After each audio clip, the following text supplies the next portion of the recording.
This is about Seattle landslides, what you need to know. And my name is Dean Griswold. I work with SDCI, Seattle Department of Construction and Inspections, and I'm with Pao Huang, who I've been working with for the last 5 years. He's a valued member of our SDCI geotechnical engineering team, and also Jonathan Garner, who's a horticultural expert, and he knows everything about the vegetation and the plants. And so he's with us too because plants have an important role to play in slope stabilization. And so we're happy to have him here as well. Uh, so part of this presentation will include an outline of what we'll discuss in terms of what you need to know about landslides and some photographs that show landslide conditions. It shows They show things like do's and don'ts. Like this photograph is a big, well, it's a landslide that happened in the 90s, and there are some don'ts in this photograph. That's a term we'll be using a fair amount in this presentation. And I like to discuss the don'ts as we go so we don't have to go back and forth between photographs. But the first thing I'll say is this wall that you see underneath of the title. It's made of vertical pin piles supporting wood lagging, and at the very bottom of that wood wall, you might be able to make out a pipe. It's a drain pipe, Mm. and you may not know this, but it's connected to the downspout of the house. And it's again, this was constructed without a permit, and we found out about it after the landslide happened. And there are a bunch of don'ts here, and we'll be discussing some of the don'ts. Like, for instance, you don't want to concentrate and add water to a slope. You don't want to be constructing retaining walls without getting the right permits and having uh, a good look at what's going on. Hopefully, if this had been done the right way, um, this landslide would never have happened. And uh, so yeah, that's why we're here, to just um, inform people as to things to look out for and what they can do to help protect themselves from landslide conditions. Here's the broad outline. In fact, my my visual here where I see my picture is right where this photograph is in the right corner. At any rate, I want to go through this outline really quick. Okay. Um, so um, we want to talk a little bit about why do landslides happen, and follow that up with, is my property in a landslide prone area? There are definitely things you can look for and resources that you can go to help you answer that question. We have lists of do's and don'ts in landslide prone areas. And I want to shortly just say this. We had a discussion last night at our house about how you spell do's and don'ts, and I like the way we spelled it here. I think it gets the point across, but we'll be discussing do's and don'ts. Um, Also, who do I call to report a landslide?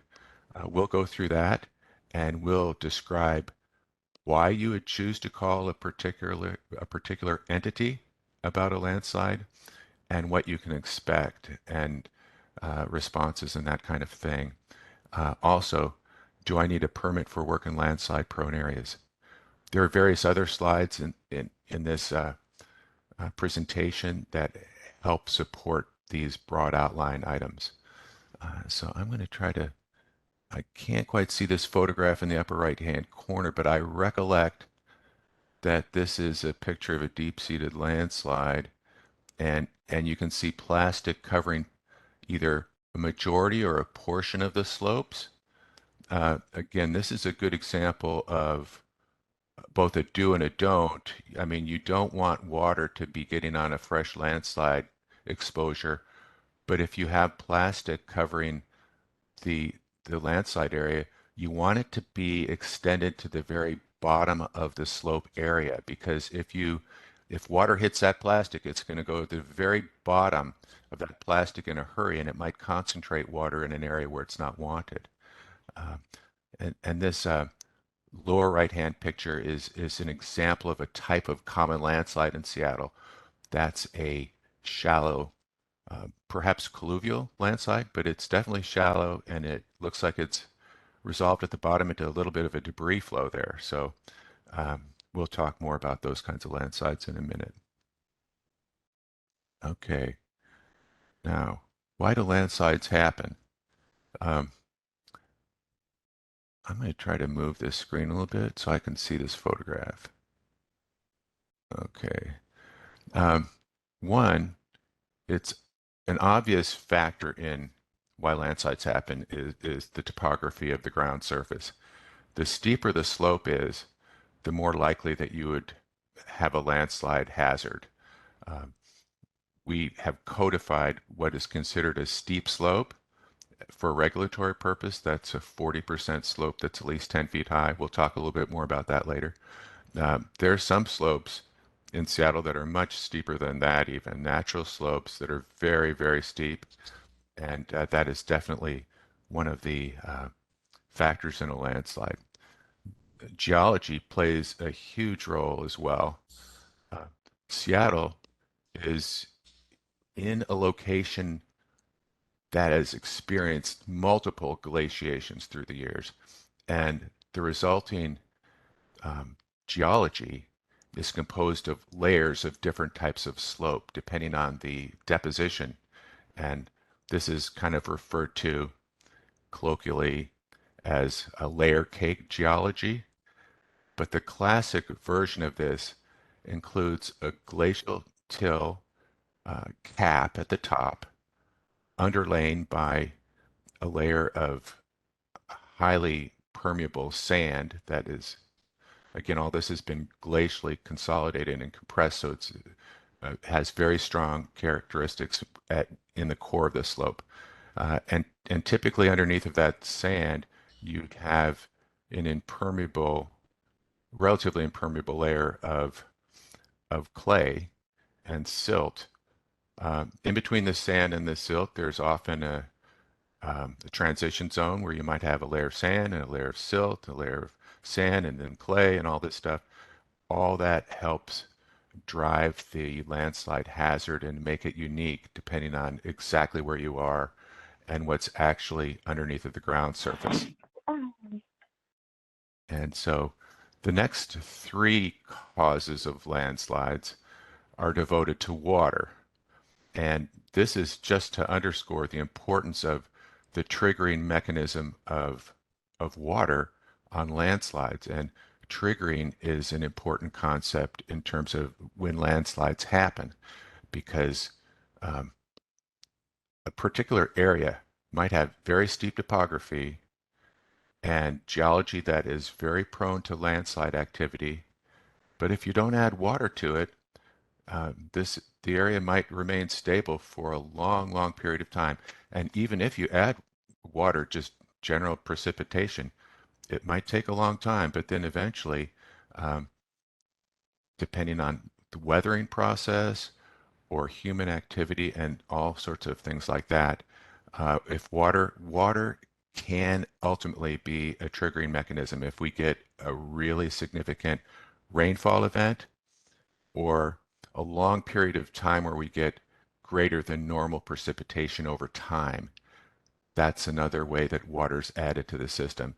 And and the other concept to know about water is concentrating and delivering water to a slope area.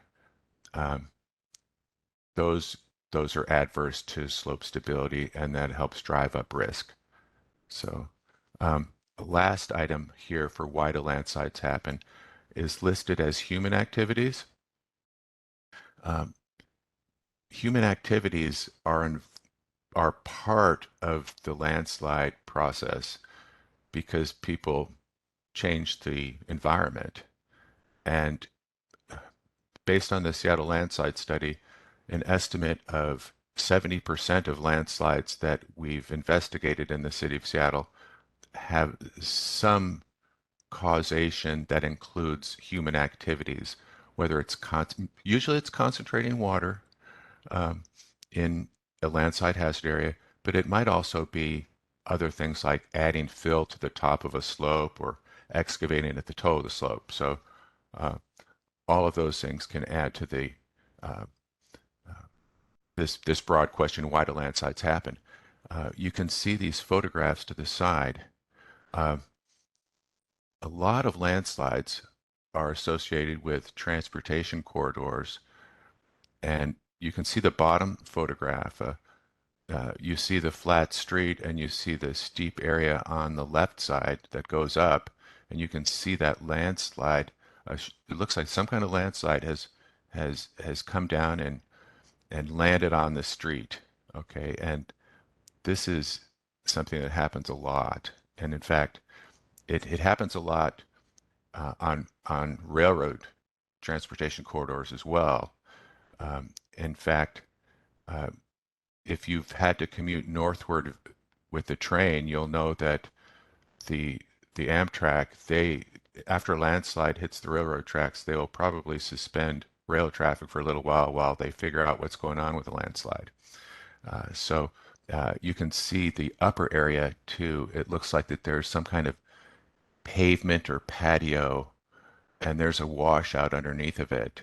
So um, yeah, that probably has some fill and water associated with it. So some of these items that we discussed, topography, geology, and water, and human activities, all come into play with what's shown in these photographs. Okay. I wanted to, I wondered, are there any questions at this time, or should we just proceed ahead? I do not see any chat question posted in the chat yet at this moment. Okay, cool. And again, people can use the chat feature or they can raise their hands. Um, Pal and Jonathan are monitoring that chat room, so okay. Types of landslides. Well, books have been written about uh, landslides and how you categorize them and different nomenclature for different types of landslides. Uh, we can uh, describe them in general uh, to make it easier for everybody. We can categorize them in two different major uh, types of landslides, like shallow slides. Um, an example is shown in the photograph to the left. That's the most typical kind of landslide condition in the city of Seattle that we encounter. And that's probably 70% of them based on the numbers of landslides that we look at. Uh, they're shallow. They're usually less than 3 feet in depth. They're often influenced by human activity, such as changes to the stormwater conditions, like concentrating water within a steep slope area or at the top of a steep slope, um, or cutting or filling. In this case, there's a street that goes right to the base of the slope, so this might be an oversteepened cut uh, along what used to be perhaps a flatter slope area. And so anytime you oversteepen an area and then allow the grounds to weather for a period of years, then the near surface uh, of the soil can weather and lose their strength and then become more susceptible. Even like just an intense rainfall could cause a landslide, or if stormwater systems have been changed in the area, those all can lead to uh, shallow slides. These are sometimes called mud flows. Um, Mud flow, you can just imagine like why people call them mud flows. I mean, sometimes the landslide debris seems like almost a slurry or a flash flood of mud and debris and vegetation, and it's all coming down the hill very, very quickly. And so they're very loud. They're they're they're really scary to be around, right? If you hear uh, if you're in the vicinity of a shallow landslide, it sounds like a locomotive, uh, and we could tell you stories about what it's like to be near those things when they happen if you haven't been around them. Um, uh, the other major category of landslide activity are deep-seated slides, which now you'd hope that the amount of landslides would add up to 100%. So I guess the people who did the Seattle landslide study reserved 10% for other types of landslides, I guess like topples and such things, which can be considered either shallow or deep, and so they don't fit into any category easily. But deep-seated landslides usually they involve more than just several feet of the slope. It can go 5 feet deep, 10, 20 feet deep. Often they have a shear surface that is circular, and so the upper part of the shear surface that is sliding, the area above the surface is the sliding mass, and so the very top is very, very steep. Like you see in this picture, the very top of that slope is very steep. That's sometimes called a scarp or a head scarp of a landslide. And that's the area where the soil in on the landslide part, the part of the soil that's moved, uh, that's been depleted. That's the ground surface has gone down. And and then if you go down slope, there's usually an area where there's an accumulation of soil that's slid. And sometimes the shear surface underneath of all that is either circular or it can be just a translating like a block failure. Um, uh, and but the key to this category that it's deeper and typically, okay, the water part of these deep-seated landslides, it's usually associated with long periods of more rainfall than normal. So, in fact, what I'll just say, and I could wait till later, but I'd like to talk about it now. Uh, the 1997 holiday storm, where we had about 400 or 500 landslides that happened all at once uh, after a period of maybe 3 feet of snow that started on Christmas Eve, and then New Year's Eve, it started to rain and it all melted at once, and it felt like Seattle got 8 inches of rain all at once. And we had tons of shallow landslides, like the type you see on the left here, except for they were filled with lots of lots of mud and a torrent and all that kind of wet landslide debris. The next year, 1998, there was just a lot of less intense rainfall, but a ton of it. And so the water table rose, and we had more of these deep-seated kind of landslides that happened. So, um, yeah, a lot of it depends, on the landslides at a given time, how the precipitation is occurring in the area. I'll go to the next. Okay, this next slide. Okay, this comes from the Seattle landslide study. They basically distributed um, landslide occurrence by both.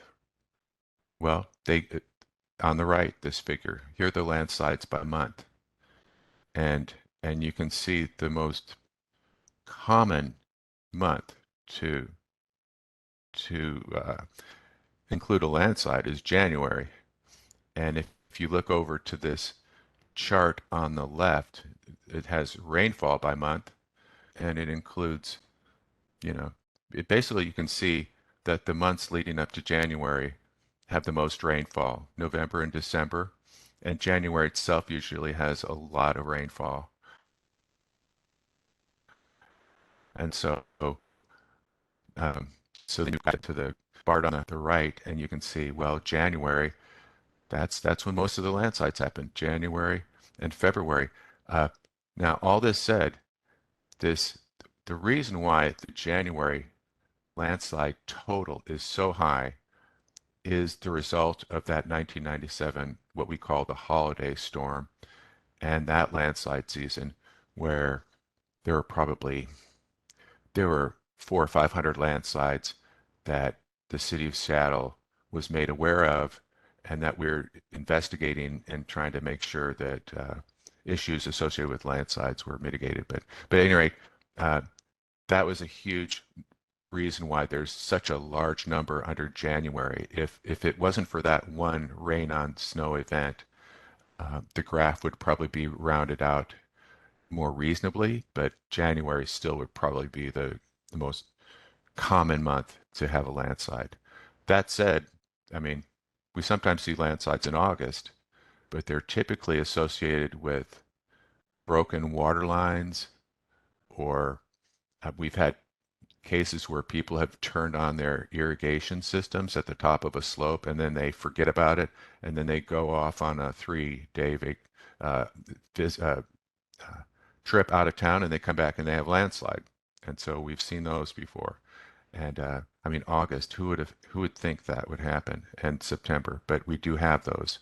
And the other thing is, I remember a number of years back, uh, in the middle of the summer, I think it was August, there was just an intense rainfall event, and there was no rainfall leading up to that big event, and so the near surface ground was somewhat desiccated and cracked, and it allowed a lot of water to get into the system. And so that's another time that you could get some some landslides in the summer months. But again, they typically occur later, well, in the middle of the winter. So uh, that is what we usually see.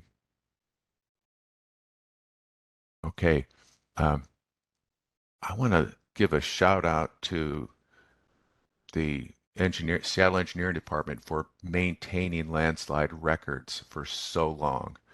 And the reason why I wanted to say that is because since we have all those records, um, the United States Geologic Survey has used the data that we've kept to do some really interesting study that helps us understand um, how landslides relate to our urban environment. And so we're kind of unique there. Um, this particular diagram here is a product of the United States Geologic Survey study about how landslides relate to different types of rainfall situations. And they actually created this chart here that we use. We've used this for over a decade to help us understand if if we have a particular period of time where we can expect landslide activity so that we can be ready with people like that are on call over the weekend, for instance. Uh, and and basically, this chart has on the left-hand part of the chart, it says 3-day cumulative rainfall inches. That's a degree of how intense a given rainfall is. Okay, along the horizontal axis, you have 15-day cumulative antecedent rainfall. So if you've had a long period of steady rain and suddenly you get, a big rainfall event all at once, you can you basically plot that data, and if it's above this line, you can expect that there will be landslide activity of some kind, at least two events, uh, and possibly more. And so uh, again, Seattle Public Utilities, they monitor this. They have geotechnical engineers that work for Seattle Public Utilities, and they provide us something like this chart uh, every Friday typically. And what we look for is the place where we are right now today. As you see this little legend on the right, it says today, and it has that kind of orangish red square. If that is below the line, expect that there probably will not be any landslides. If that point is above the line, then you can expect that there will be landslides during that time. And this, in the old days before we had this chart, we relied on basically uh, if you are a geotechnical engineer or a geologist who tracks landslide activity, you just kind of can feel when the soil is saturated and we're expecting a lot of rain. Um, I have coworkers who call that a spider sense. You just feel like there can be landslides. This chart here formalizes that feeling and gives us something a little bit more concrete we can point to. This is why you have that feeling. And if you look at the legend, it gives you an idea about how things have changed over time. For instance, that little X is 120 hours ago. That's where the plot was. And then it goes all the way, in decreasing time as you go up until you have yesterday and today's data points. And so you can see that the further you are above the line, the probably the more intense the risk is. So uh, if we get a chart like this on Friday, our inspection group can make sure that the inspector that's on call that weekend knows that there might be landslide response that they have to be ready for. Oh, now you might have a question about your own property and um, do you live in a landslide prone area? Well, I think about 7% of the landmass in Seattle has a landslide prone category. And these areas include, excuse me, steep slope erosion hazard areas. That's the steep slope erosion hazard area, by the way, is what our environmentally critical areas regulations call steep slope areas. And the definition in the code has these areas to be at least 10 feet high with a grade of 40% or steeper, which resolves into like when you have a 10 feet elevation rise and you go horizontally 25 feet, the resulting angle there is a 40% grade. So that's the threshold. Anything steeper, that either 40% or steeper would be considered a steep slope erosion hazard area. And those are by definition in the critical areas regulations a type of potential landslide area. Uh, there are also known landslide areas. Uh, Lightning strikes twice in the same spot often, and the reason is because the topography and the geology might be susceptible. So a given area uh, that has had landslides is more likely to have more landslides. So that would be a landslide prone area. The other last item, potential landslide due to geologic conditions. Oops, let me try to get that in. Um, the Seattle landslide study of the year 2000 uh, has basically identified areas that should be considered potential landslide due to not just the geologic conditions, but the surface expression of the topography that suggests that landslides occur. And that includes things like hummocky soil conditions that are on a slope, uh, set downs that you see going down a slope that don't appear to be just people terracing their properties and that kind of thing. Um, the way the vegetation grows on a, a slope or an area, all of those. Oh, also, this includes areas of runout at the bottom of a slope. So those would be considered potential landslide due to geologic conditions, mostly because if debris flow comes off of the slope, then somebody who's got property down below has to be ready to deal with the debris that comes down, and if they want to develop their property, they need to protect themselves and their property and their investments there. Uh, Now, uh, you can use the online GIS map that Seattle Department of Construction Inspections has available.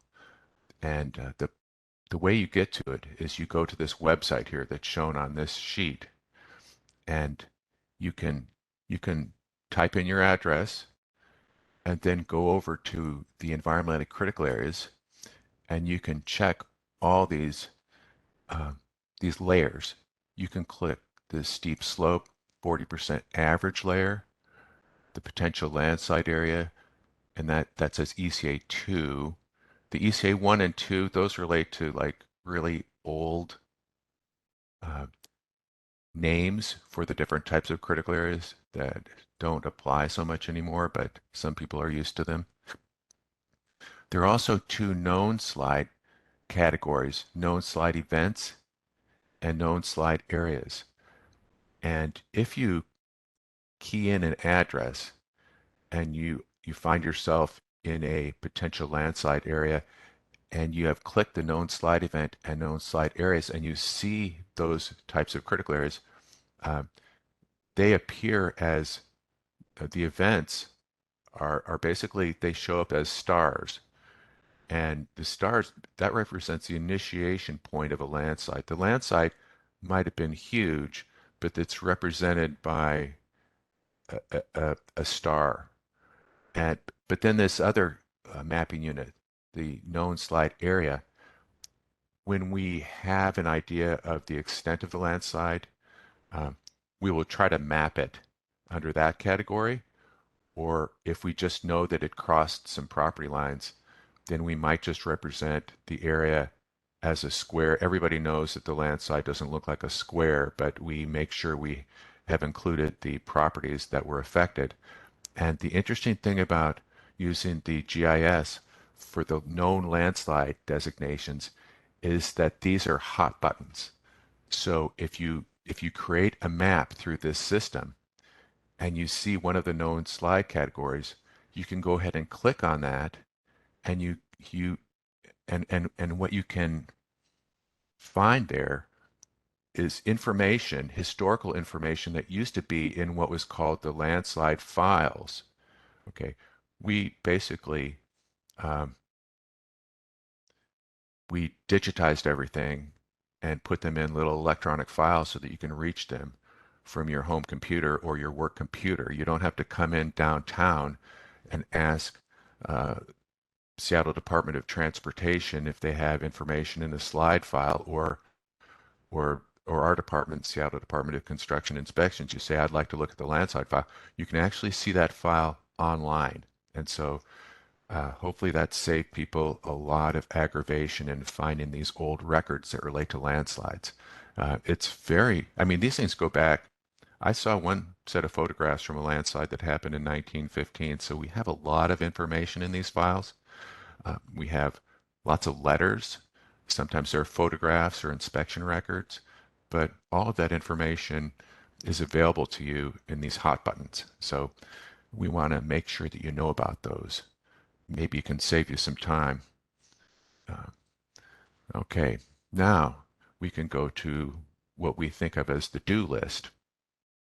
And it seems like some of this is pretty self-evident, or um, it's common sense that you want to maintain your drainage system on your property. You don't want the water to miss your pipes, or to have a pipe be broken, or a ditch to be blocked so that the water goes across the street or goes somewhere where you don't want it to go on your property. You want to make sure that everything is maintained right. You want to keep the street drains free of leaves and debris. I mean, even I don't live in a landslide hazard area, but uh, our catch basins are always, I mean, the water just goes beyond them because of trees, especially in the fall, before people have cleaned up a lot of the curb areas and all that. But if you're in a landslide prone area, and if you have an inlet for stormwater, you definitely want to keep those street drains free of leaves and debris so that the water gets into a pipe and gets safely beyond, so it doesn't create a hazard. Uh, if you happen to have an irrigation system and it's near a steep slope area, you will want to shut it off when the fall rains start, definitely. And or if, again, we've seen people who've accidentally left their systems on during the summertime and they've gone away for a while and then they come back to a nightmare. You definitely want to shut it off when it's not needed, and also check it, inspect it, and make sure it's intact. So, so that's important for new construction. I mean, we encourage people not to put in pressurized water lines into steep slope areas. And if they do have irrigation systems close to a landslide hazard area, automatic shutoffs and things like that are very important. And limiting pressurized lines, very important in terms of reducing landslide hazards. Um, when you have a chance, you want to direct your stormwater away from the steep slopes. So uh, these photographs on the right, uh, it they show somebody cleaning out an inlet so that the stormwater can get in uh, to a public pipe, and so it doesn't go down that hill and hit those buildings down below. That's the upper right-hand photograph, and then in the lower right photograph, it just shows a street discharge right there and a bunch of leaves. So, um, yeah, you want to make sure that all your drainage systems are functioning. So, um, here's another uh, continuation of the do list. Um, when you have a property, for instance, that contains a steep slope area or potential slide area, um, you want to look at it and inspect it before the winter storms happen and even during storms. Just keep an eye on it so you get an early indication if you have some changes, like if you have set downs or some earth movement. You want to check weep holes on retaining walls and make sure that they're functioning so that water doesn't get impounded behind your retaining walls. Uh, you want to keep fill and yard waste off of slopes. Uh, it's it's not a good idea to toss that yard waste over the top of the slope because that stuff gets waterlogged and it gets heavy and it helps to increase the landslide hazard.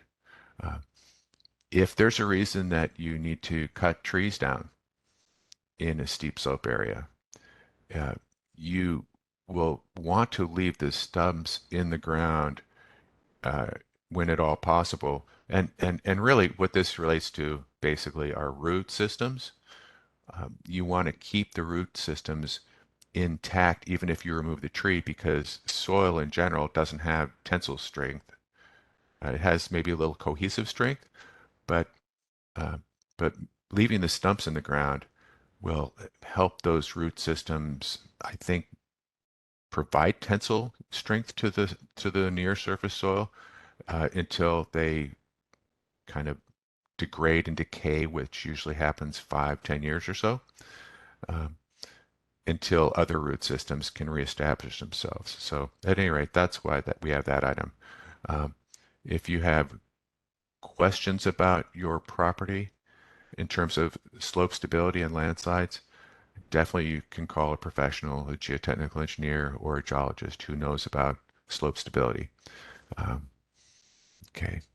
Uh, feel free to slow me down or ask questions if you have them. Uh, now, here's what we're starting into the don't list now, which is, for the most part, the opposite of the do list. So, um, so now we have to think in terms of the opposite of what we just discussed. So, um, do not direct stormwater or other water onto the slope. Really try not to do that. That is part of the don't list. If actually, I said it as a do. Don't direct stormwater onto a slope. That will increase your landslide hazard.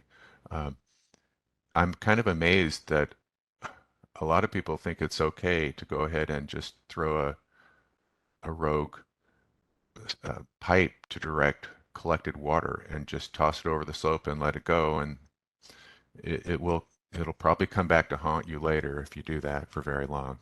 Um, this, I'm going to go back to the slide before.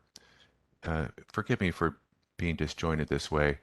I want to talk about this photograph on the right side because this photograph is associated with knowing what your property is like. Uh, the reason why that chartreuse line is shown in that shape is because uh, there are some steep slope areas, lots of them, that have a very slow creep and move downslope movement, and the vegetation, such as these types of trees, will reflect that. This is sometimes called pistol budding, and if you see a lot of trees that have this shape, you can expect that there's some shallow, very slow creep of the soil downslope, which is a very normal situation on a very steep area. Uh, Now, trees also they, their branches and leaves seek sunlight. So the trees are, lots of the branches are headed toward that light as well. So, but look near the ground surface and see for this shape. See if that, and maybe Jonathan later can talk more about that. He knows all about that stuff. So, at any rate, I'm back to the don't list here. Uh, the second item, don't remove vegetation on a slope without a revegetation plan. Uh, that is very important because, again, soil doesn't have tensile reinforcement, and so vegetation provides not only a good root system, hopefully, but it also provides um, cover. And so um, it's amazing how much erosive potential direct stormwater raindrops have on exposed soil. And a good vegetative cover really helps protect the soil, keeps it in place. And the type of vegetation that has a good root system is especially important at the top of a slope. Um, the third item, don't put fill or yard debris on the steep slope. Well, we talked about that a little bit. Um, anything that you do to add load, especially to the top of a slope, will increase the landslide hazard. So find a different place to compost that yard waste. That's what I would recommend. So, but don't put it over at the top of the slope. Don't toss it over the top. So, um, again, try not to remove tree stumps from the slope. Um, we want to maintain those roots as long as possible. That's for sure. Um, I want to just say this.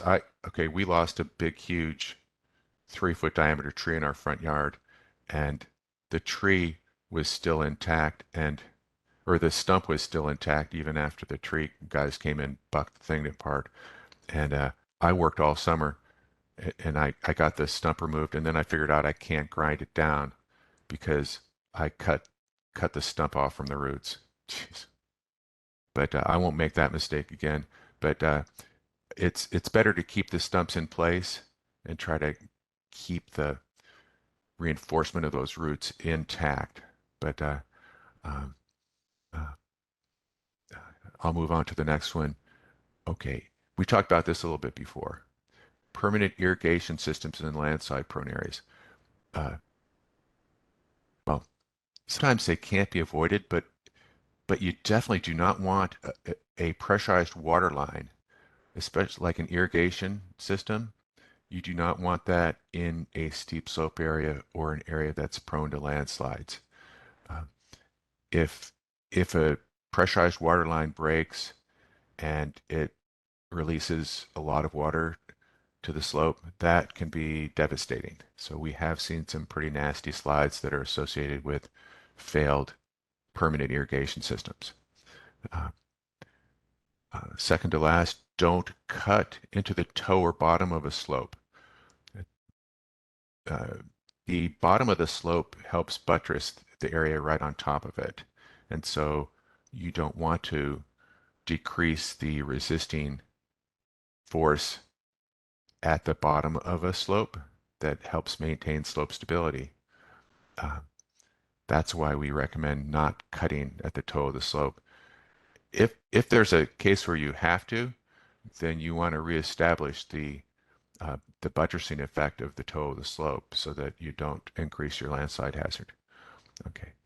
The last item here, don't build walls or rockeries without a permit.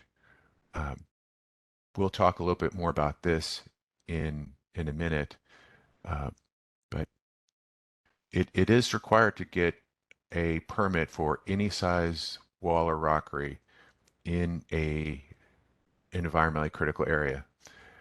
And so a lot of people get confused because they say, well, I kept the wall less than 4 feet high. And that comes out of a building code provision that says, hey, if you have a retaining wall or rockery that's less than 4 feet that you want to build, you don't need to get a permit. But if you keep reading, it says, unless you're in an environmentally critical area or along a property line where its failure could affect adjacent properties, and there are a couple more items. So people get confused by this a fair amount.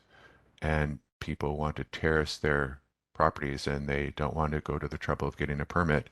Uh, in addition to the aggravation that it could cause an owner if they do such a thing, um, it is much better if there is needs to be a wall, a retaining wall or rockery, that we get a chance to look at it and make sure it's being done right. We have seen failures of unpermitted walls and rockeries because they haven't constructed the systems in consideration of the subsurface conditions or the topography of the site. And so then it gets even more difficult. So, uh, yeah, get the permits for those things. Uh, okay. Are there any questions before I get into this?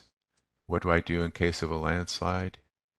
Uh, if if you can hear me, Pau or Jonathan, um, let me know if there are any questions that I can answer. I Uh, can hear you, Dean. This is Paul. I haven't seen a question on the chat in the chat yet at this okay, moment. cool. But Dean, we do have Angela raise hand. Mm. Oh, Angela, okay. Angela, if you want to ask question, you probably can unmute yourself. Thank you, Pao. I actually did put a question into the chat. Is yard debris okay at the base, at the toe of the slope, or is that also a risk? Well, it probably won't do much harm if you put it there. So uh, it I mean, if you're thinking about thinking putting a little bit of compost there, treating it as a compost layer, um, that would probably not be too bad.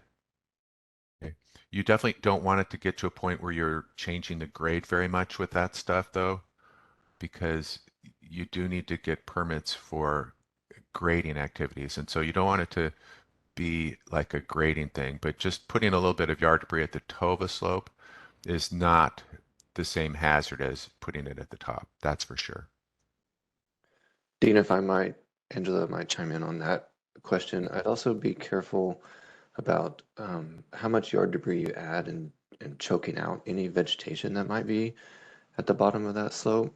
If you cover it and kind of block any sunlight or moisture getting to that vegetation that's there, then that will eventually cause that vegetation to die, which then affects the root system.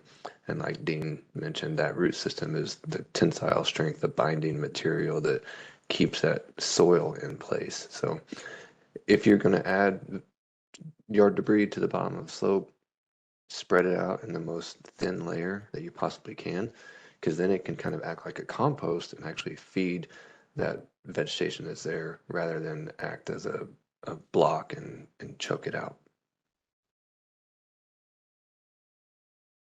Thanks for that question. That was a really good question. I see another hand up. I Mhm. think it's from Michelle. Yes, hello. We're not able to add questions in the chat. My apologies for that. We were curious. We moved into a place with French drains, and they do sit over the slope. And we were wondering what part that plays or how we can make sure that we are being responsible. So you're at the top of a slope, I take it. Is that right? The middle of a slope, yeah. I mean, a The very middle of slope. steep slope, yeah. Yeah. Well, if you have a French drain that is really close to your building and it's a like a footing drain, Yeah. uh, knowing where the alignment of that drain is important because it might be aligned so that it connects back in to the drainage system for the development and it gets conveyed then to a safe discharge point. Okay. That's the most important thing. And there's a way to combine the like a storm drain and a footing drain. You want to do it the right way. Hopefully it was designed right so that water from a footing drain doesn't get surcharged by stormwater. And so that's why you connect them the right way. Um, but but yeah, look to see where it all connects into the public system.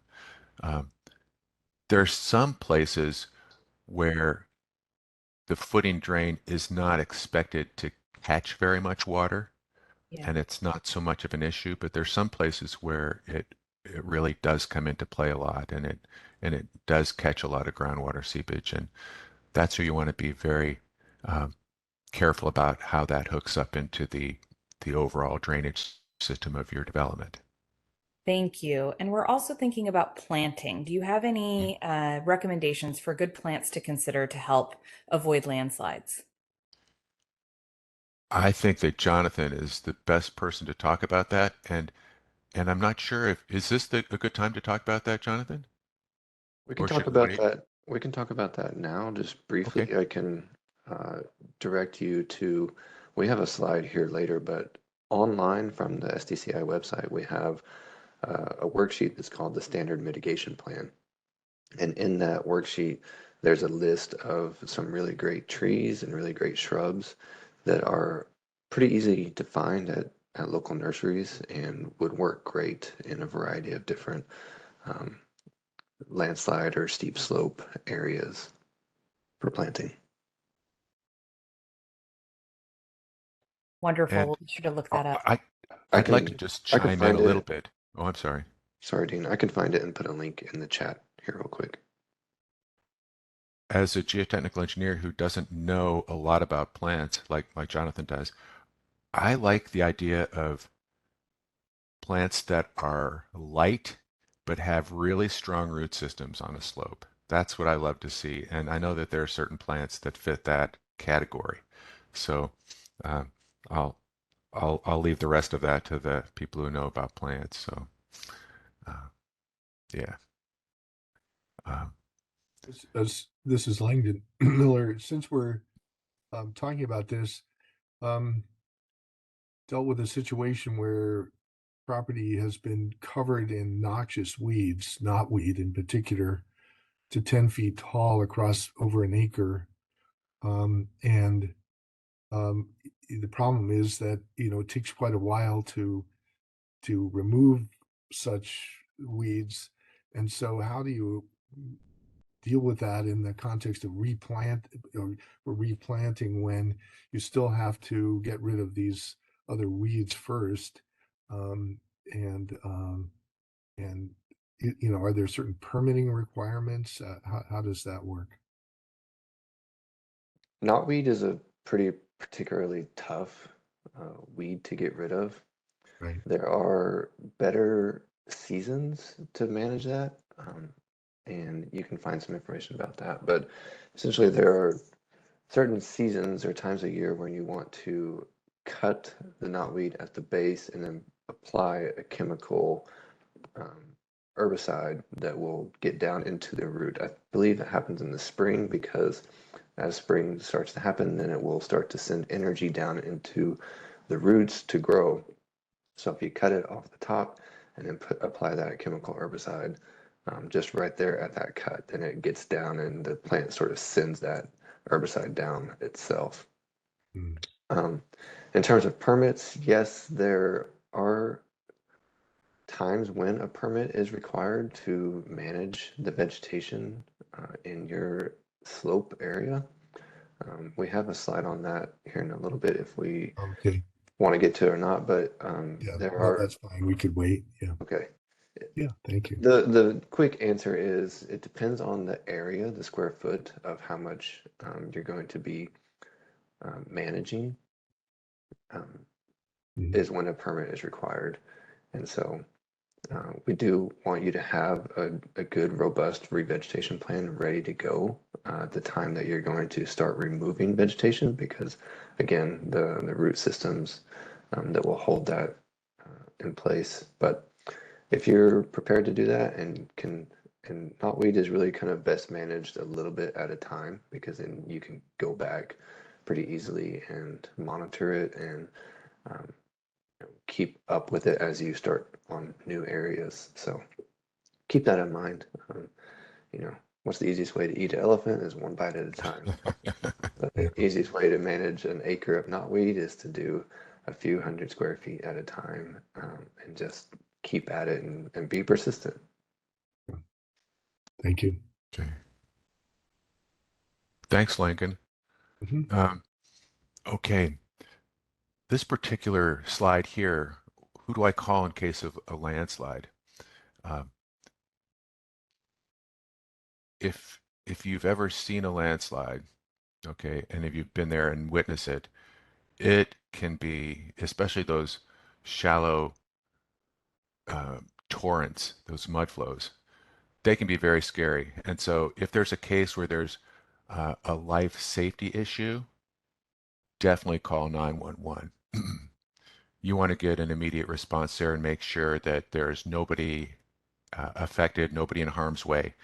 And and if somebody is caught, that they 911 first responders can help that person uh, or people that could be affected. So 911 is important. Um, Now, we have several agencies where we have the phone numbers, and they all have different um, duties and responsibilities in terms of landslides. Seattle Public Utilities has a 24/7 line, a phone number, and it's listed right there, 206-386-1800. And they're primarily interested if there's an impacted utility and if there's a situation where the utility needs to be managed because of a landslide. Uh, Seattle Department of Transportation also has a 24/7 phone number, 206-684-ROAD. And this happens a lot. Landslides might happen during nighttime or low visibility times, and they need to know how to keep the roads safe. And so this is a very important phone number to have. The next phone number, 206-615-0808, that's the same number as the construction complaints line, uh, but the SDCI maintains that phone number, I believe, during normal business hours. And the idea here is during regular daylight hours, we want to inspect development and making sure that it's out of harm's way. That, I mean, what the inspectors are going to do if they're called out because of a landslide, SDCI inspectors, they want to assess whether a particular building is continues to be at risk, and if people should not be occupying a building or not. That is their primary responsibility, is the safety of the people that might go in and out of that building. And if it looks dangerous, they'll post it "Do not enter." So uh, uh, that's that's our role here, SDCI's role in our initial landslide response. Later on, of course, there will be permitting issues. That's a different matter. Uh, so there are all kinds of communications that can occur later in terms of what to do afterwards when everything settles down a bit. The Seattle Parks Department, they have a phone number there, 206-684-4250. Um, Landslides happen within the parks. I've seen a couple of really big ones over in Discovery Park. One of them took out the road that was downslope of the Daybreak Star, and I don't think they ever reestablished that road. And there always seems to be landslides along that sand bluff that is above the beach area um, in that open part of the park. And so uh, you can call that number to report a landslide there. Uh, to determine what you'll need to do if your own private property needs to be evaluated and repaired, then private geotechnical engineer and structural engineer would be who you would want to contact. So we have that just as for information at the bottom of this slide. Uh, Now, these photographs are interesting. Okay, wow. This first one in the upper right, it shows the accumulation of landslide debris that is affecting whether people can get in and out of that access point. And on that, it looks like probably a multifamily building right there. Okay, so This is just a case where there's an adverse impact to a structure. It doesn't look like it's, from this photograph, you can't tell if there's other continued landslide risk, but definitely there's an access problem there. And then on the lower right side, you see a very, very steep slope above the railroad tracks. A lot of these properties have really extensive backyards, and so hopefully the building structure isn't at risk. But that has to be evaluated, doesn't it? So, I mean, um, bluff regression is common in these slopes that are above the railroad tracks, and it needs to be evaluated on a routine basis. And if it looks like it's going to affect a structure, um, then it would be time to make some phone calls, I would think. So, uh, yeah. Okay, now this slide relates to, okay, do I need to get a permit? Okay, if you have a landslide prone area, do you need to get a permit to do work in those areas? Usually, yes. Uh, the we have an environmentally critical areas ordinance, and it regulates construction in known landslide areas, potential landslide areas, and steep slope erosion hazard areas. Of these types of critical areas, the steep slopes have a specific restriction. Basically says, do not develop in the steep slope area.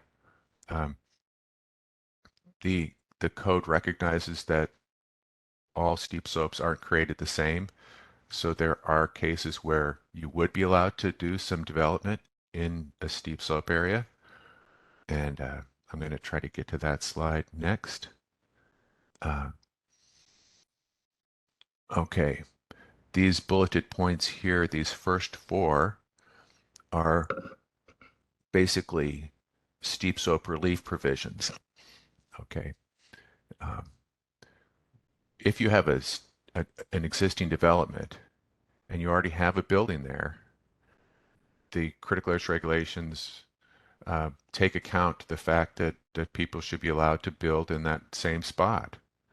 And so there's a relief provision for that, a type of exemption. Uh, in a similar way, if there was never a steep slope area until previous legal grading occurred, then the critical areas code recognizes that that should be an area where people should be allowed to develop as well. Uh, and then this third item here relates to areas, we call this an isolated low-rise slope. Low-rise being less than 20 feet in height, and isolated being that it's separated by at least 30 feet from other steep slopes, which the 30 feet comes from two 15-foot buffers. Okay, so if you're that far from a steep slope and it's a slope that's less than 20 feet in height, then the critical areas regulations include provision that you can develop in that area as well. This fourth identified item, proposed development is necessary to stabilize the slope. That's actually called necessary stabilization. That is the steep slope relief provision that people use typically if they have a landslide and they need to stabilize that landslide, but they have to go into the steep slope to do it. That's what that particular item is for. The other case is where they have a case where landslide may be imminent. I mean, look at this picture in the upper right. I mean, perhaps a homeowner wants to keep their property from calving away down the slope and slowly regressing maybe towards their house, for instance. Is there a way to do necessary stabilization there? We will look at it through this steep slope relief provision. And of course, for these types of steep slope exemptions, you can look at TIP 327A, which is a publication you can get on the SDCI website, or you can just read the environmentally critical areas regulations. I'll say that again, environmentally critical areas regulations, and look at the steep slope development standards. You can read the same item, but written in code language. So I want to just put out one permutation to these steep slope relief provisions.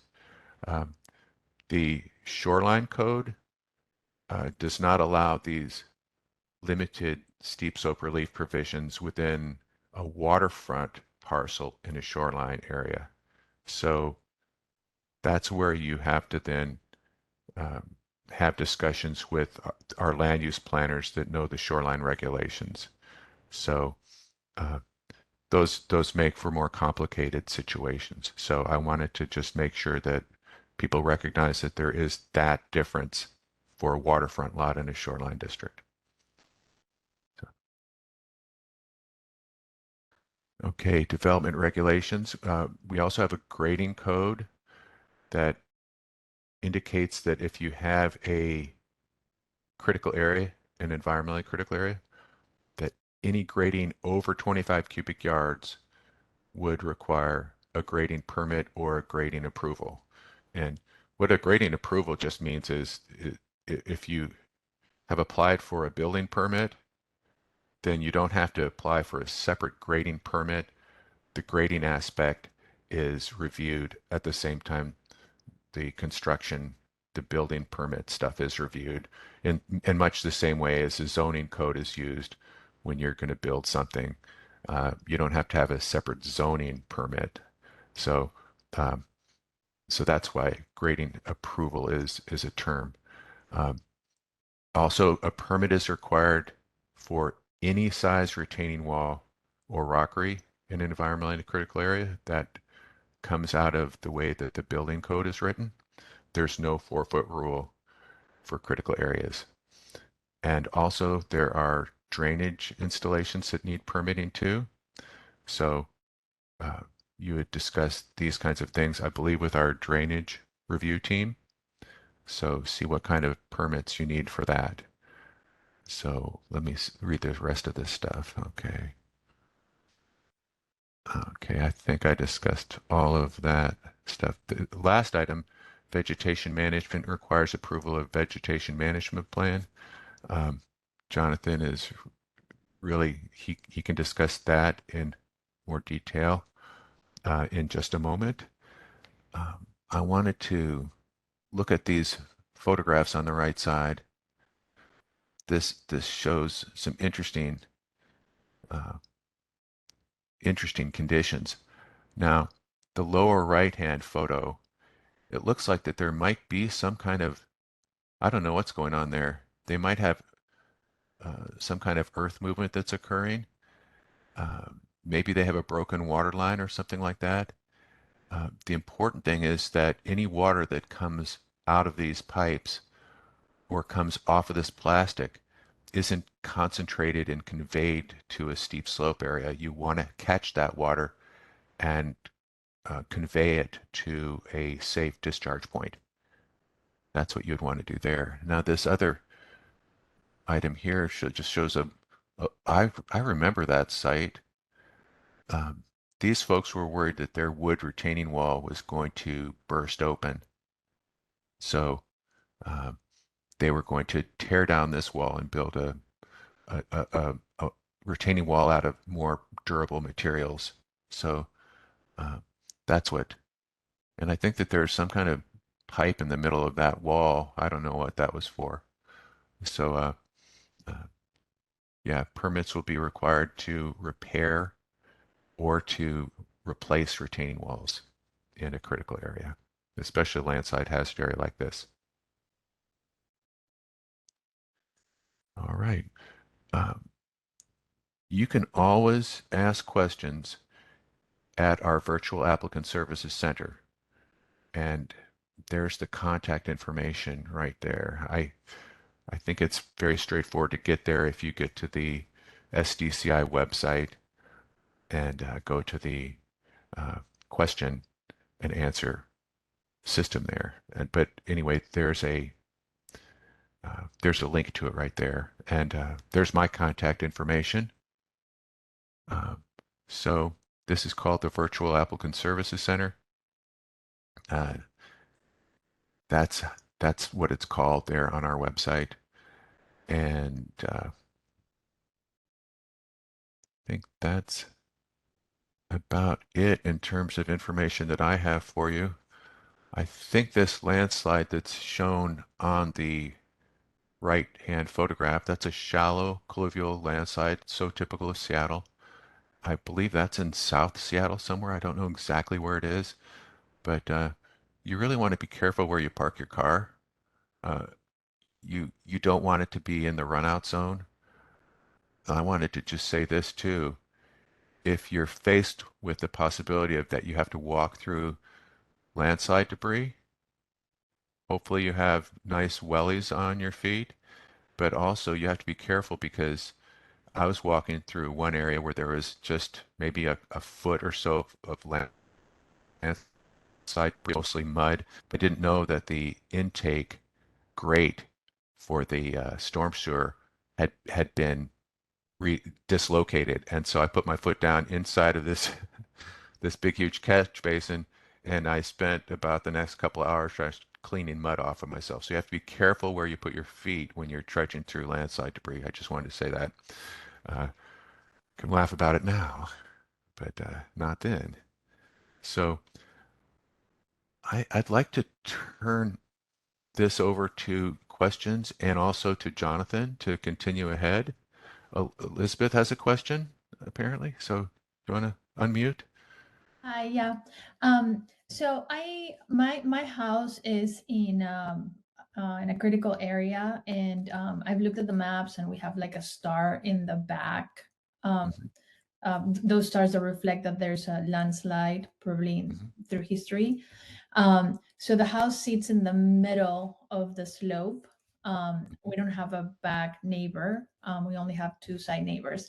And so in the back, the way the slope is kind of being contained is with a wood wall. And it seems like it's working fine, and it's maybe 3 feet away from the foundation wall. mhm, But on the side, our neighbor, their house sits on the top of the slope. So behind us in a way. And so on that side, we don't have a retaining wall. We have more of a, I think it's called urbanite, kind of like broken concrete stuck, kind of like retaining that soil. mhm, And I can see, I've been living here for like over 10 years, and I see how there's a little bit more of accumulation of soil on that side. It's getting closer to the bottom of the siding. And so what is the, I mean, what is the approach to, I guess, be responsible into maintaining this? I mean, first of all, I don't know if like we're responsible for building a wall there. Can we build a wall there? Is it necessary? What is the first steps that we need to take in order to like make sure that we don't end up in trouble? Yes, I think to get a good evaluation of that situation, you could contact a geotechnical engineer to do an inspection of that area and see what their recommendation is. You can ask them, what is the risk at this point, and is it something that needs to be mitigated, or should you just keep monitoring it? Uh, should you do something now to just in case? It looks like it could unravel quickly. They could hopefully give you an idea about that. So I think that's the key, is to get a professional out to look at that if you have that kind of concern. Okay. Thank you. Hmm. Greg, you have your hand up too? Yeah, kind of following on Elizabeth's question. I live in the middle of a steep slope in West Seattle, and there's all kinds of things that I'd like to get done, like removing a bunch of holly trees that are way overgrown on part of the steep, on a smaller steep slope, and then on the upper steep slope, the retaining wall that's there now, has been there for years and years, is showing signs of weakness in certain spots. Um, do you have a list of people who I could engage and kind of walk me through what needs to be done and all that? Do you mean like a list of geotechnical engineers? I guess so. I Okay. yeah. We don't have a list of geotechnical engineers that um, that we recognize. I mean, we obviously know lots of them, but we don't have a list of who is working within our program that we can provide to people. But there is an organization called the American Society of Civil Engineers. There's a Seattle chapter geotechnical engineering group. They have a membership list, and it has lots of geotechnical engineering firms there, which and I've done an internet search because I was curious as to what I could find, and I found in just a few clicks of the button, I found the names of a lot of different geotechnical engineering firms that work locally that are members of the Seattle chapter of the American Society of Civil Engineers, their geotechnical group. So that's a really great location.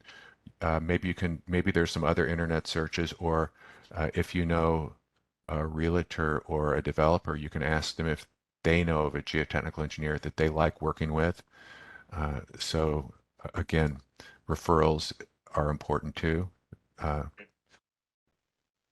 I think those are the ways that I suggest that people find a geotechnical engineer that would help them assess their property.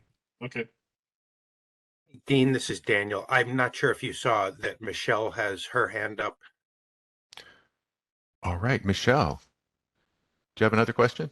I do. Oh no, Yes. this is your first question. No. No, it's my second question, but Okay, good. I've just been learning so much here. So now, of course, you have questions because I've learned things. So one of the things that I've learned is that we're kind of only as good as everybody around us taking care of this steep slope. And so we want to be good neighbors, but there's some neighbors who may be not doing it the way that you would recommend. And I'm curious what we can do, to influence our neighbors or ensure that the neighbors' work or property isn't affecting those around them. That's a really good question. And I want to just share this little bit of a story with you. I mean, and it doesn't quite answer your question, but years ago, I went out to the site of a landslide, and several people had already converged upon the site. And it was a really significant landslide, and it was in West Seattle. And in talking to the homeowner who was new to the neighborhood, he had, I mean, they basically had a bluff in their backyards, and about 50% of the neighbors had a black corrugated drain line that went to the top of the slope and discharged water there. And the other half of the neighbors did the right thing, and they took all their stormwater and they conveyed it to the public sewer in the street in the right way. It's very frustrating to know that somebody's doing something that's not in everybody's good interest, and to try to get them to do the right thing. Um, I I don't really know what to suggest you do other than inspect your property really well. Sometimes if there's a way you can uh, take issues that affect your property into your own hands and mitigate the hazard as you need to for your own property, sometimes you just need to do that, and I hope that that would work. But if there's something that somebody's doing that you have no control over, and they won't work with you to try to fix it, um, I think you just need to monitor it as well as you can. And if they do drop water onto your property somehow, I have talked to people who've said that they've collected that water and conveyed it to the right place once that happens. But um, um, I think that if somebody's doing something that is a code violation, we do have a complaint line. Um, I think it's, if I can remember, it's 615-0808.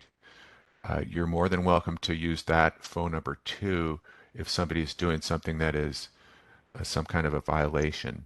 Then, uh, and I know that that's a sensitive issue because you want to be friends with your neighbors. Uh, People have used that, so um, I don't know what else to say further. Knowing that that is the answer is actually incredibly helpful. Thank you so much, Dean. Okay. You're welcome. I think Dina, the my- next one, so it's Sharon on the line for raising hand. Hey, Sharon. Hi there. I wonder if you could be kind enough to explain why SDCI is allowing so many new developments in steep slope ECAs in the city, and especially where big mature tree groves are being removed. And then there's a second part to that. The explanation seems to be in a lot of these instances is the slope was covered by previous grading, you know, because most properties in Seattle abut city streets. I don't understand that rule because the slope that was created, if even if it were created by grading, is still an ECA. It's still steep and it's still subject to slide. So could you explain that further, please? Yes. For areas that, in fact, that's particular steep slope relief provision that you cited.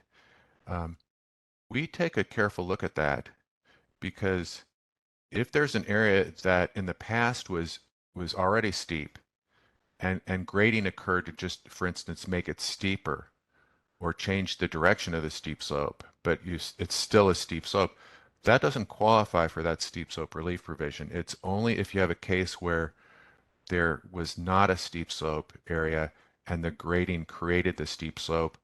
The critical areas regulations allow people to develop that area, but it's still, like you said, it's still an environmentally critical area. We still review that project site relative to the complete stabilization requirements that are established in the critical areas regulations. So the idea is that if that area is developed, it has to be developed safely. So in terms of a lot of people are applying for permits, that is true. Uh, there is a ton of development in this city, and uh, a lot of people are looking for sites that haven't been developed yet. If they're available, they want to see if they're able to come up with a way to develop, and and that's what their property rights are associated with. Uh, there are ways that people can develop on a property if they cannot qualify for one of those steep slope relief provisions. They have to go through more rigorous land use review. However, the codes are not set up to prevent people from developing something if they can satisfy whatever the code requirement is to allow them to do that. So so that's one part of the answer. In terms of the vegetation and the large vegetation that might be at risk, um, yeah, I mean, sometimes trees are cut down for cutting down a tree can be a very emotional thing, even if it's not in a critical area. Um, and there are rules associated with that. I think Jonathan can speak to those much better than I can. Um, but but yeah, I mean, the city's regulations are not intended to prevent people from developing necessarily, but keeping them to develop in um, the best way possible, hopefully. And also, there are restrictions on where they can develop pursuant to steep slope areas. And so there are places where people are not allowed to develop because of the steep slopes. But if they have a relief provision, then people take advantage of those allowances. So, which is what is to be expected. So, uh, I hope that answers your question, Sharon.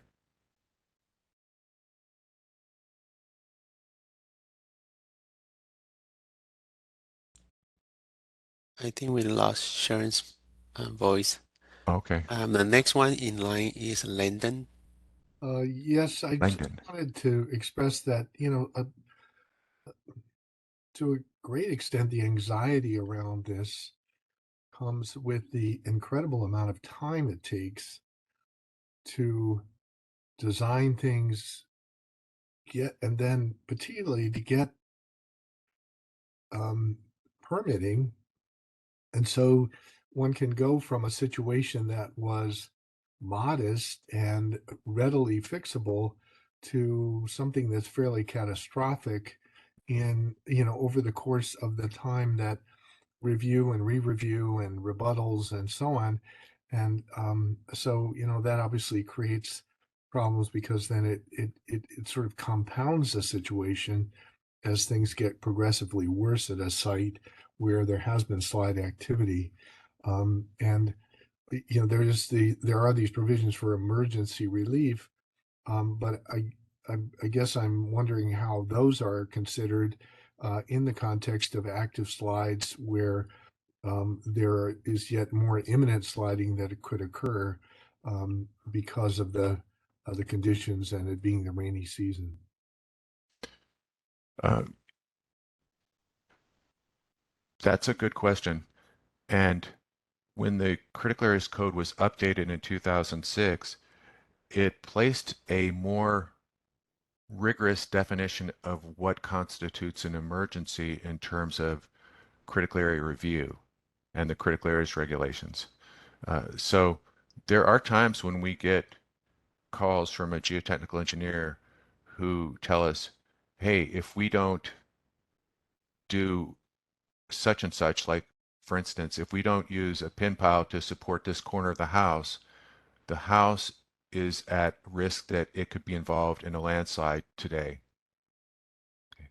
So can we put the pin piles in here today so that that doesn't happen? And then we will look at that and say, yeah, put in the pin piles and so that there is not this hazard any longer. And what the code says is as soon as that immediate emergency uh, is no longer present, then it's back to permitting as usual. So that's the way the code was written in 2006. So before that, uh, all of the emergencies were totally up to discretion. We didn't have that um, uh, the support from the code to give us that a little bit better guidance on how to deal with emergency conditions.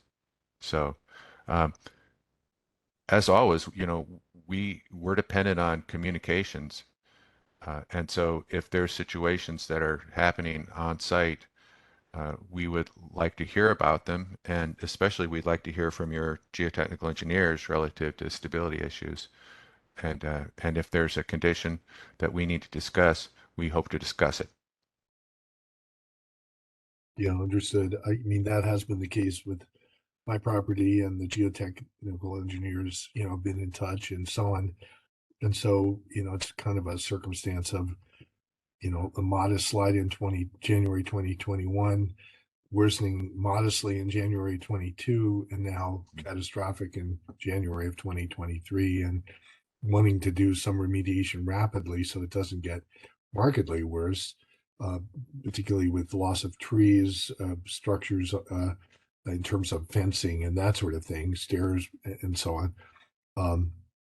So that, just to, and also, of course, the issue that since there are restrictions on when one can, um, uh, during the time of year, summertime, basically spring, summer, and early fall, can actually do the work, and getting contractors and so on, and they're too busy now and so on.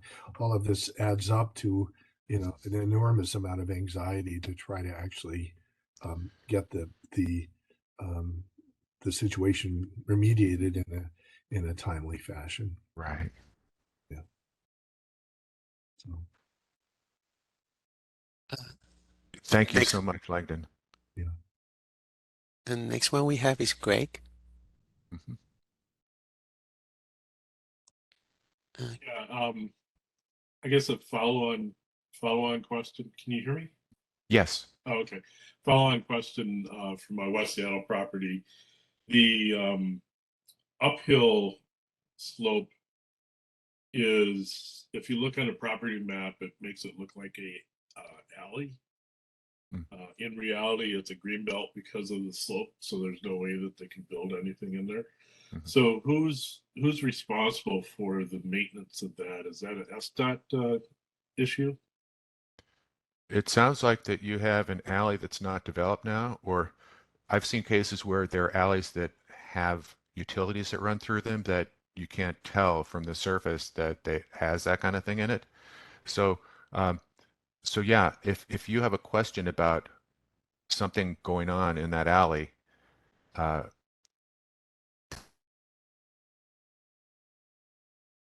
You cut out. Hello? Yeah, hi, this is Daniel, a staff member with SDCI. And Dean had been experiencing some internet issues earlier today. And unfortunately, it seems as though it has caught up with all of us. Is that a question that Jonathan or Pau, either one of you can answer? If not, we'll have to do a little follow-up. This recording will be posted. Also, we will be hosting an in-person home fair on February 25th at the Filipino Community Center, and you could certainly bring photographs, dioramas, diagrams in with you if you'd like to have a little one-on-one time with an expert. And Greg, this is Paul with SDCI. I'm also one of the geotech reviewer here with Yeah. SDCI. I think for your particular site situation, it's probably will be more helpful for you to use our virtual applicant service center. Yeah, and then you can do a live chatting and also maybe a teleconference with the on-call geotech engineer, so we can know where your property location is, and then we can study about your question and provide more specific and then detailed support to you to, yeah, if that Okay. works better for you. Yeah. Okay. And I see we've got Suzanne Grant. Suzanne, if you would, your question, please. Thank you. I was wondering if on a steep slope where slides have occurred repeatedly over the years, why would SDCI allow removal of a large grove of mature trees in order to build a single family home? For example, Perkins Lane on Magnolia. You know, I'm gonna sort of speak up and say that that project is just gone through a land use meeting and is, you know, under review. And I'm not certain that anybody here, I see Dean has rejoined us. Dean, are you there? Nope, it's just still a ghost login from him.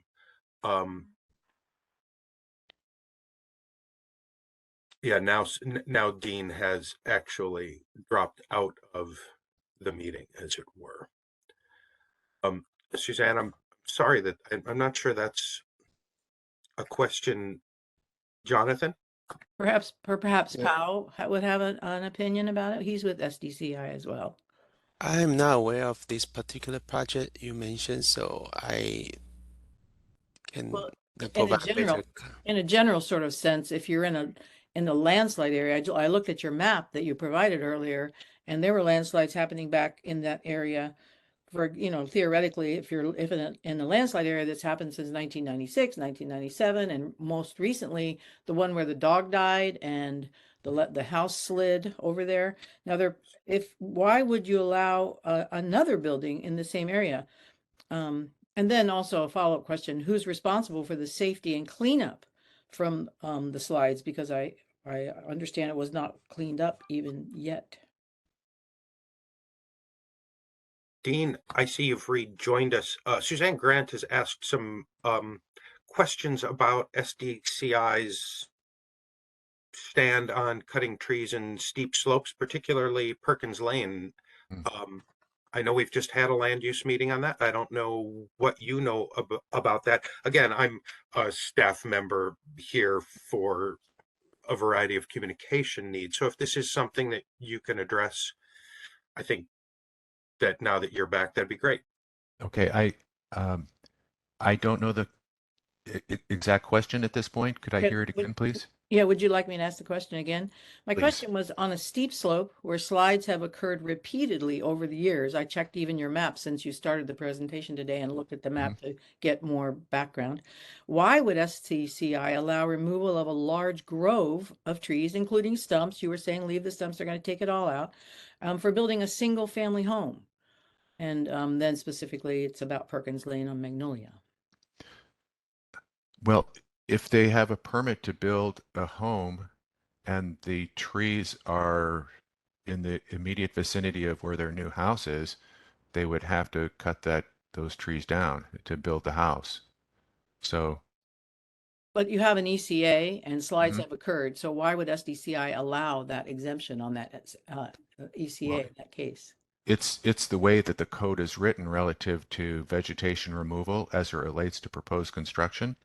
Mm. So we have vegetation experts who review those items, and they're limited what's available in the code to them. And if again if there's a house that's going to be built in a certain location, and the location is all approved and everything like that, even if there's a grove of trees there, I mean, we have to look at what's there, and the area needs to be uh, uh, completely stabilized, and then if that includes cutting down the grove of trees, I mean, we have people who look at those items before we issue the permits. That's part of the process.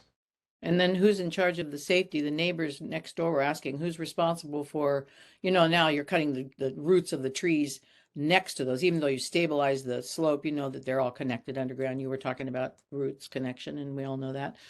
So what about the trees that are next to that? And then the slide that happened only about a year ago where the dog died in the house over there, that I guess that hasn't even been cleaned up yet. And then Seattle Parks is up above it. So who's responsible for the safety of the people above and next door and the cleanup?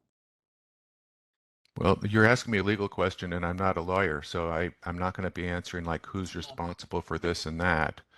Uh, but I think that site has been demolished, and I think that there's been uh, progress on that area where the landslide occurred, where the dog died. Mm-hmm.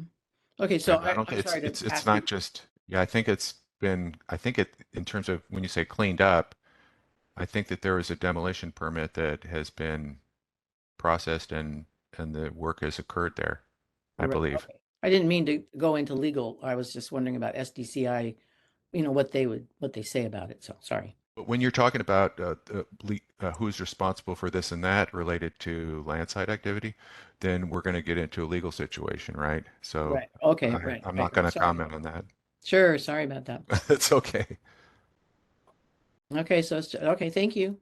You're welcome. And Suzanne, I'll just echo something that Dean had mentioned earlier in the presentation, that the land development code is set up as not a preventative measure. It's set up as to allow development to happen in a way that we know can be safely and effectively carried out. So the regulations and the standards for development are not set up to prevent development. They're set up to ensure that development is carried out in a uniform way, in a safe and effective way, especially when it comes to landslides and steep slopes. Thank you. So it looks like that's about it for questions. We do have another home fair session starting shortly on another topic. Can I ask this question? Jonathan, we didn't really get through your slides. Would you like a few minutes? Is it possible, Daniel? Absolutely. Wendy and I will probably need to break away and start the other meeting. Mhm. But you all should be just fine by yourselves. Okay. Yeah. If there's interest in the vegetation component, I'm happy to share that. Okay. And when I got back on, I don't see some of the controls that I had before. So I don't know. Jonathan, are you or Pau able to manage the controls on the PowerPoint, or Oh yeah, because Ding have the now. I can? I think I can go to the next page, but I don't see Ding, the I think I other. gave you the presentation. I know, but I don't Oh, see Ding, that let's right now with my screen. see. Oh, I don't know if you can see that I just changed to a different. We don't have the presentation showing on the screen right now. Oh, okay. But that's okay. I can just quickly mention that trees and other vegetation in a landslide area or a steep slope area requires also review and approval depending on the types of management that is happening.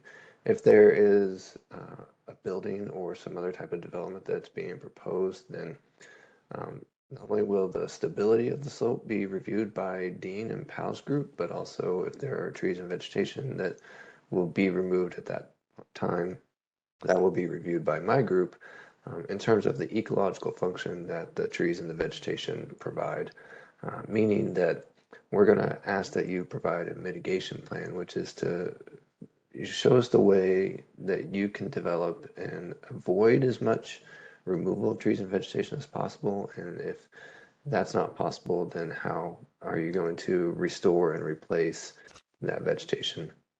Vegetation serves a very important ecological function, not only for slope stability, but also provides some habitat for a variety of creatures and other animals. And then in some areas, it can provide some shading of aquatic habitats. That's very important to maintain that, and even as far as providing fish habitat and safety and health of the streams. So when you're planning to do any sort of planting, any sort of disturbing of a certain size of area, or remove any trees or vegetation, or if you're wanting to add or alter or remove any impervious surface, or if you're doing any kind of other land disturbing activity within a certain area, then we're going to ask that you check in with us, check in with SDCI. We have a help desk that's available. Staff is very quick to respond to those requests, and we can help you determine whether or not a permit is required. We can also tell you if a certain development is going to require the permit review, and if so, then that would allow us to determine whether or not that development is proposed. And then if you're doing some voluntary restoration in an area, say it's like I think it was Langdon that mentioned earlier, he's got a large area of knotweed that's happening. Depending on the size of how much restoration, the area size, how much restoration you're doing, we may or may not require that you first get approval by us, because like we've discussed here, removing that vegetation can increase the susceptibility to slides happening because you're removing some of that soil stability. So the essence here is that there's kind of a double review of any kind of activity that's happening on the landslide area. First, the stability of the slope itself, which is what our engineer team does, and then the vegetation and the ecological function that my group does. And so sometimes a permit is required, sometimes just some guidance or other approval is required, and staff is available to help you figure that out if you're planning that on your property. I think we have Sharon raise the hand. Okay. Sharon? So I have a question about exceptional trees. My understanding of the code is when an exceptional tree is removed, that the developer has to replant a tree that will grow at maturity to the same canopy size as the exceptional tree that was removed. That is not being done, and I want to know how that is ensured and what is the follow-up and what is the way to report at the conclusion of a development that dictate has not been fulfilled. And I mean, the people are not leaving enough room on the land for these new trees, which are to ever develop to maturity. Most of them will die, but they certainly aren't going to reach and attain the canopy of the trees that were removed before the development. That's a good It doesn't question. seem like there's any follow-up That's a good or any question. penalty or any way to go back to the developer or any kind of remediation for that. Sure. There are a variety of strategies available to a developer for replacing the lost canopy of an exceptional tree. One of those is to plant one tree that will replace that canopy over a certain amount of time. Another strategy is to plant several smaller trees that might fit the size of the property or fit within the development a little bit better so that cumulatively that canopy is replaced. If there's not room, then there are other places within the same area of the development, such as a park or a green space. And those are the strategies that are available for that. So where you might see a tree being removed from a property and not being replaced, it might be being replaced in a different area or through a different strategy.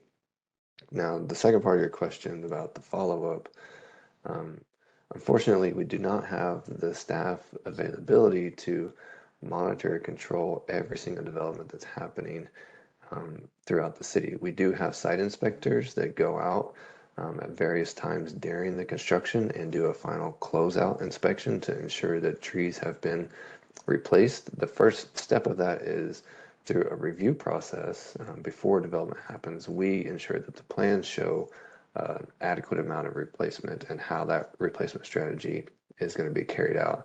And then the second half of that is that the inspectors go out and verify in the field. Once that inspection is done, then that's unfortunately the last step that SDCI has. We hope that the trees remain. We hope that they continue to grow and thrive, but we also do depend on our neighbors and our citizens to help inform us when things aren't happening. There is a code complaint hotline that you can call if you see some nefarious activity happening on a construction site once it's complete, and new trees that are being planted, if you see those being removed, then you can call in and make a complaint, and an inspector will come out and verify, and there are penalties and violations that happen from that. So the best I can say is trust in the SDCI staff to review things to be compliant with code, and trust in the inspectors to verify that the approved plans are being constructed the way that they were approved, and then be vigilant as a neighbor and speak up when you see something that may or may not sit well with you. So if a neighbor were to realize a year or two after the completion of the project that those requirements had not been met and were to file a complaint, would the department, if it realized that those dictates were not met, would the department go back against the developer? Has it ever been done to ensure that those requirements for exceptional tree removal have been met? Mm-hmm.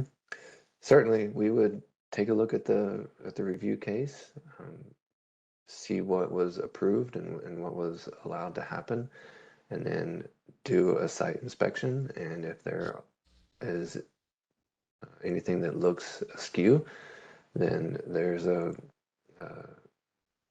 are facets of different violations or penalties that can be put back on the developer.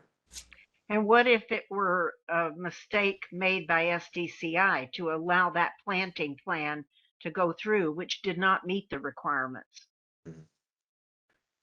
The best I can say about that is we're humans, we're not perfect. We do the best that we can within the capabilities that we are given.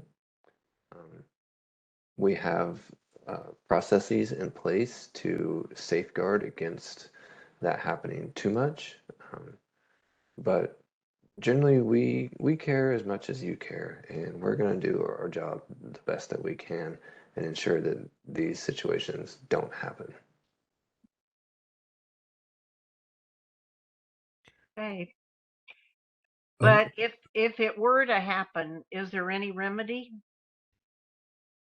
If it were to happen, I would say contact that code complaint hotline and make a formal complaint, and we'll have an inspector go out and perform a check, and then that inspector will come back and work with the various groups to figure out a way to proceed and correct the situation.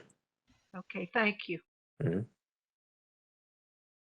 Jonathan, Langdon Miller here. So there is some sort of absolute rule of canopy replacement, or are there exceptions to that rule? For example, if the canopy tree was too close to a structure, was endangering the structure was being modified such that the tree could no longer be at that location. Can you comment on that? Yeah, so there are two different types of requirements. Trees and vegetation within an environmental critical area, an ECA, are managed and there are regulations that apply to that. Then standalone trees that are not within an ECA have a different set of requirements. So let's just break those out separately real quickly. Now imagine that the tree that you just described is within an ECA. Regardless of the size of that tree, then there's going to be a replacement requirement that happens if that tree is allowed to be removed. And that can be a variety of ways, like I mentioned, one tree that will reach a full maturity to replace the canopy, multiple trees that will replace that area of canopy, or a variety of trees and other vegetation, such as to create kind of a layering effect to replace the canopy and the function that that tree provides. Standalone trees not within the ECA, the replacement requirements start at a diameter of 24 inches. Not all trees that are 24 inches meet the exceptional criteria.